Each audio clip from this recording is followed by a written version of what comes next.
বিএনপিকে পীর সাহেব চরমোনাই ইসলামী আন্দোলন বাংলাদেশের মুহতারাম আমির জনাব মুফতি সৈয়দ রেজাউল করিম সাহেব কঠিন প্রশ্ন করেছেন। এই প্রশ্নের সাথে আমরা একমত এবং এই প্রশ্নের জবাব খুঁজব। আসলে জবাব কি? বিএনপির সামনে আসলে উপায় নেই, এই জন্য বিএনপির ভরসা এখন জামাত শিবির। কি প্রশ্ন ছুটেছেন দেখেন। চরমোনাই পীরের প্রশ্ন, বিএনপি আগামী নির্বাচনে ক্ষমতায় যাচ্ছে সেই নিশ্চয়তা কোথায় পেল? আমরাই তো বলি কথায় কথায় যে বিএনপি আগামী নির্বাচনে ক্ষমতায় যাবে, এটা মোটামুটি নিশ্চিত, এটা আমাদের বিশ্লেষণ। কিন্তু পীর সাহেব চরমোনাইর প্রশ্ন যে বিএনপি ক্ষমতায় গেছে এটা নিশ্চিত নয়, এত সহজ নয়, নাও যেতে পারে। তবে হ্যাঁ, এই প্রশ্নের উত্তর আমি মনে করি বিএনপিও জানে। এই জন্য বিএনপি কিন্তু এখন বলছে যে আগামী নির্বাচন তাদের জন্য অত্যন্ত চ্যালেঞ্জিং হবে। জামাত, চরমোনাই সহ গণ অধিকার পরিষদ, গণতন্ত্র মঞ্চ, এবি পার্টি, নাগরিক কমিটি, বৈষম্যবিরোধী ছাত্র আন্দোলন সবাই যদি এক হতে পারে তাহলে বিএনপি ক্ষমতায় যেতে পারবে না। এটা হচ্ছে পীর সাহেব চরমোনাই প্রশ্নের একটা উত্তর। তবে এই বিএনপি বাদ অন্য সবাইকে এক করা কঠিন, কিন্তু এক হন আপনারা।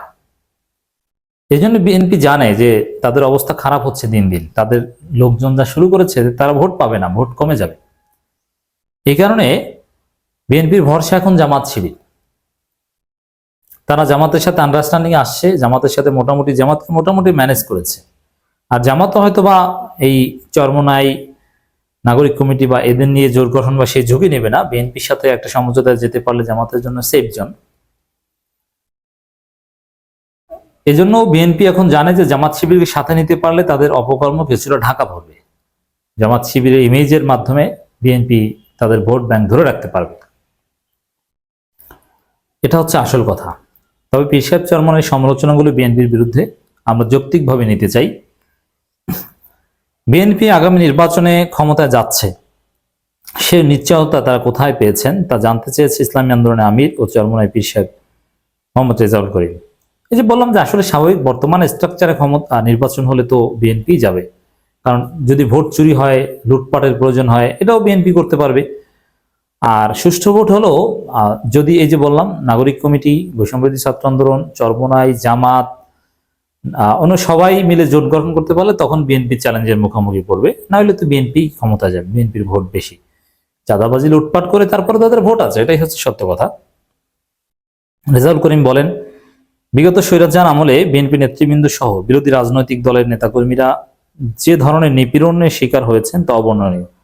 স্বৈরাচার পতনের পর আমরা সবাই প্রত্যাশা ছিল আর যাই হোক আগামীতে যেন আর কোনো ধরনের স্বৈরাচার জন্ম নিতে না পারে। কিন্তু অস্বস্তির সঙ্গে আমরা লক্ষ্য করছি যে বিএনপি নেতৃবৃন্দ সংস্কারের চেয়ে নির্বাচনকে বেশি প্রাধান্য দিচ্ছেন এবং নির্বাচনকে মুখ্য করে তুলছেন। এমনকি সংস্কার কার্যক্রম বৈধতা নিয়েও তারা প্রশ্ন তুলছেন। পীর সাহেব চরমোনাই এই প্রশ্নগুলোকে আমরা শতভাগ সমর্থন করি। বিএনপির বিরুদ্ধে যে কথাগুলো তিনি বলেছেন ওই মাস্ট অ্যাপ্রিসিয়েট, এটাই জনগণের কথা। জনগণের কথাই চরমোনাই পীর সাহেব বলেছেন। তারাই ক্ষমতায় গিয়ে সংস্কার করবেন। চরমোনাই পীর বলেন, প্রথম কথা হলো তারা মানে বিএনপি আগামী নির্বাচনে ক্ষমতায় যাচ্ছে সেই নিশ্চয়তা তারা কোথায় পেলেন? বিএনপি ক্ষমতায় গিয়ে সংস্কার করবে বলছে, তারা ক্ষমতায় যাবে সেই নিশ্চয়তাই তো নেই। চমৎকার প্রশ্ন। আর তারা ক্ষমতায় গেলে তারা সংস্কার করবে এটা জনগণ অ্যাটলিস্ট বিশ্বাস করে না, কারণ অতীতেও বিএনপি ক্ষমতায় এসেছে, কোনো সংস্কারই করেনি, করতে পারেনি। আমরা সেই চাঁদাবাজ লুটপাটের বাংলাদেশেই দেখেছি, দুর্নীতির বাংলাদেশেই দেখেছি।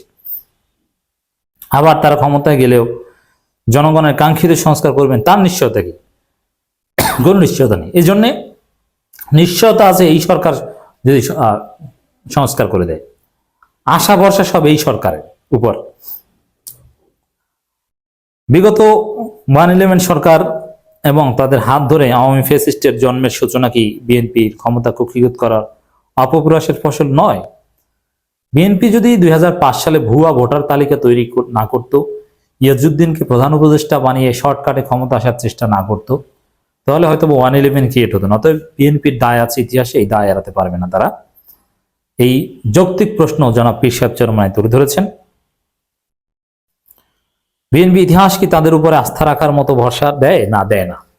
ইতিহাস বলে যে বিএনপি আসলে আবারও আকাম করবে, অতএব বিএনপি আসুক তারা সংস্কার করবে, এটা ভুয়া কথা।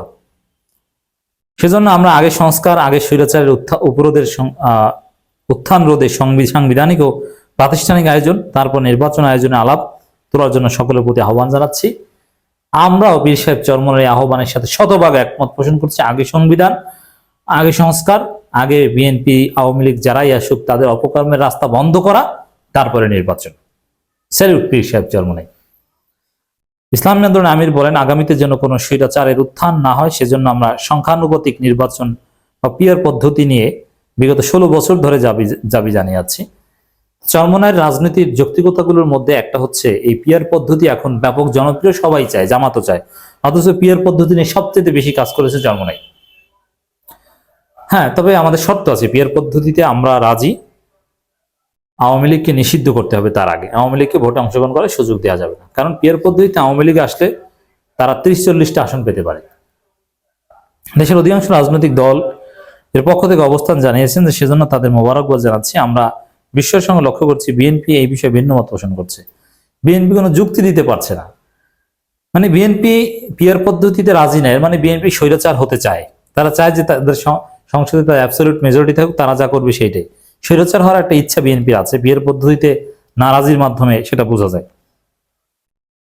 তাদেরকে বলবো, ক্ষমতার কেন্দ্রীয় ভবনেই স্বৈরাচারের জন্ম নেয়। ক্ষমতা যাতে কোনো একক দলের হাতে একীভূত না হয় সেজন্যই পিয়ার পদ্ধতির প্রয়োজন। আমরা বিশ্বাস করি আপনারা যেমন রাজনৈতিকভাবে স্বৈরাচার বিরোধী, তেমনি মানসিক ও পদ্ধতিগতভাবে স্বৈরতন্ত্র বিরোধী।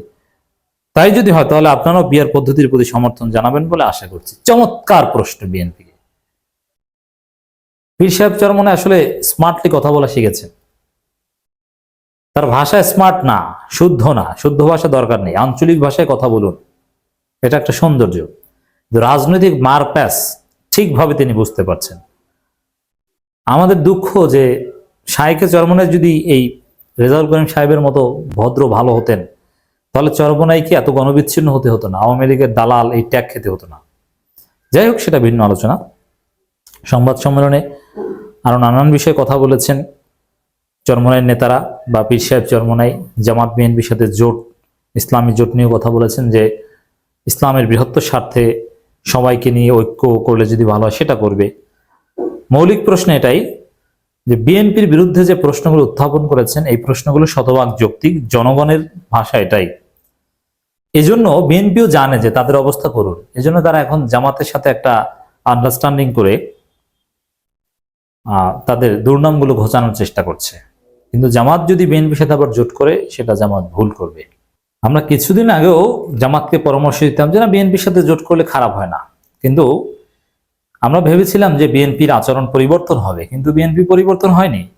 বরং বিএনপি মুজিববাদকে রক্ষা করতে চায়, আওয়ামী লীগের লোকজনকে আশ্রয় দিচ্ছে, আওয়ামী লীগের সাথে তলে তলে হাত মিলাচ্ছে, চাঁদাবাজি লুটপাট মোটেও বন্ধ করছে না। তো এই পরিস্থিতিতে বিএনপির সাথে জোট করা মানে জামাতেরও আত্মহত্যা করা। কিন্তু আমরা ভেবেছিলাম যে 5 আগস্টের পরে বিএনপি হয়তোবা সাময়িক সময়ের জন্য একটু সন্ত্রাসী চাঁদাবাজি করছে, তাদের লোকজন কেন্দ্রীয় হাইকমান্ড এটা ঠিক করে ফেলবে। কিন্তু আমরা দেখতে পাচ্ছি হাইকমান্ড নিজেরাই এখন চাঁদা খায়। অতএব এই বিএনপির সাথে জামাতের জোট আমরা অ্যাটলিস্ট সমর্থন করব না।